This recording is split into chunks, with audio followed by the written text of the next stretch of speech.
అండి. ఈరోజు చికెను వండే విధానం చెబుతానండి.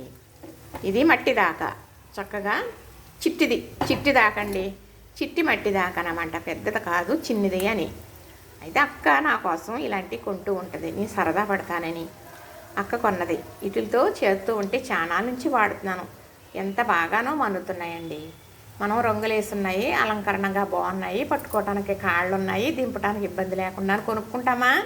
ఎక్కువ రేటు పెట్టి అవి అయితే చాలా దెబ్బ తినేస్తున్నాయండి.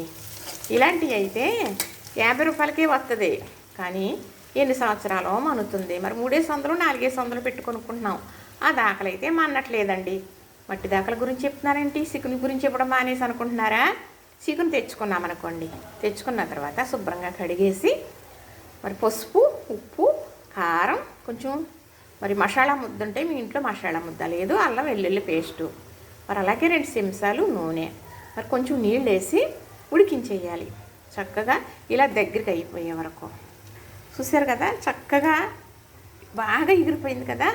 ఇలా చేయడాన్ని పూర్వం ఏమనివ్వరో తెలుసా? ఆగిలేసాను అనేవారు. మరేమో చికెను ఉడికించి ఉంచాను అంటే చికెన్ అనేవారు కాదులేండి, కోడి మాంసం అనేవారు. ఇప్పుడు మనం చికెన్ అంటున్నాము, కోడి మాంసం, ఏట మాంసం అంటారన్నమాట. మటను, ఏట మాంసం ఇలా తెచ్చుకున్నది కోడి మాంసం.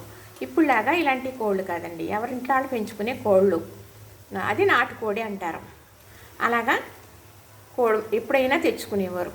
ఏంటి, ఓ నెలకో ఎప్పుడో, అంతేగాని కనీసం 10 రోజులు కూడా తెచ్చుకునేవారు కాదు.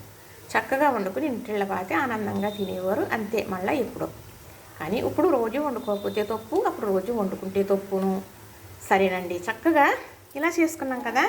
ఇలా చేసుకున్నది ఇప్పుడు దీన్ని మనం కూర వండుకున్న, కొబ్బరేసి పులుసు పెట్టుకున్న, పలావ్ చేసుకున్న, ఏం చేసుకున్నా దీని రుచి రెట్టింపు అవుతుంది అన్నమాట. ఎప్పుడు మనం కర్రీ చేసుకోవాలన్నా చికెన్ తెచ్చుకున్న తర్వాత శుభ్రపరుచుకుని ఇలా ఎగరబెట్టుకుని వండుకున్నామే అనుకోండి, అప్పటికప్పుడు వండుకున్నప్పటికీ కూడా, మరనాడు వండుకుందాం అన్నప్పటికి కూడా ఇలా చేసుకుని వండుకుంటే ఇది రెట్టింపు రుచి వస్తుంది, చాలా బాగుంటుంది, మంచి ఆరోగ్యం. చికెను మటను కూడా ఎక్కువగా కుక్ అవ్వాలన్నమాట. చేపలు అయితే సమానంగా కుక్ అవ్వాలి. మరి పెద్దవారు ఏమనివ్వరు చెప్పనా? మాంసం కూర ఉడక్క చెడింది, చేపల కూర ఉడికి చెడింది అనేవారు. చేపల కూర ఎక్కువగా ఉడికిపోతే ముక్కలు ఇడిపోతాయి అన్నమాట. అందుకు అదే చికెన్ మటన్ అనుకోండి, బాగా ఉడకకపోతే బాగోదు, అది దెబ్బేసేస్తుంది, మనకు ఆరోగ్యం కాదు. ఏది ఎంతవరకు ఉడకాలో అంతవరకు ఉడికించుకోవాలి అనేవారు. నిజమేనండి, సక్రంగా ఉడికింది 2 రోజులున్నా మిగిలి పాడేసినా కూడా వాసన అనేది పాడవ్వదు కదా. సరేనండి, ఇలా చేశాను కదా. ఇప్పుడు ఇది నేను కూర చేస్తాను, కొంచెం బిర్యానీ కూడా చేస్తాను. అది ఎలాగనేది మీకు నేను చూపిస్తాను, మీరు చూద్దరు. కానీ ఇప్పుడైతే దీంట్లోకి ఉల్లిపాయ వేయిస్తున్నాను. చక్కగా కూర చేసే విధానం పెడతాను. ఇలాగా ఎగరబెట్టేసి ఉంచుకుని ఆగిలేసి ఉంచాను అనేవారు, పుట్టి మీద పెట్టుకునేవారు.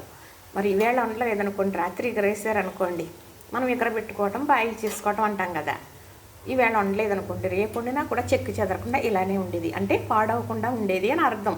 నా భాషలో నేను మాట్లాడేస్తూ ఉంటాను, కొందరికి అర్థం అవుతుంది, కొందరు అర్థం అవ్వకపోవచ్చు. ఇప్పుడు ఇది ఎలా వండుకున్న కూర చాలా బాగుంటుందన్నమాట. అలా ఇలా చేసి మాత్రం అలా వండుకోవాలని చెప్పటమే నా అభిప్రాయం.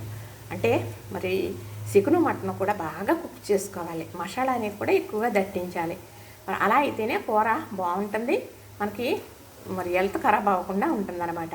మనం ఏదో ఉడికిందా తిన్నామా చేసామా, ఏదో నీసు తినాలని ఆదురుదాగా తింటాం కాదు. దాన్ని ఎలా చేసుకోవాలో అలా పర్ఫెక్ట్గా చేసుకోవాలి. ఇప్పుడు పిల్లలకి పెద్దలకి కూడా ఆరోగ్యం. నీసు తినే వారికి మాత్రమే ఇది నేను చెబుతున్నాను. లైక్ చేయండి, షేర్ చేయండి, సబ్స్క్రైబ్ చేయండి.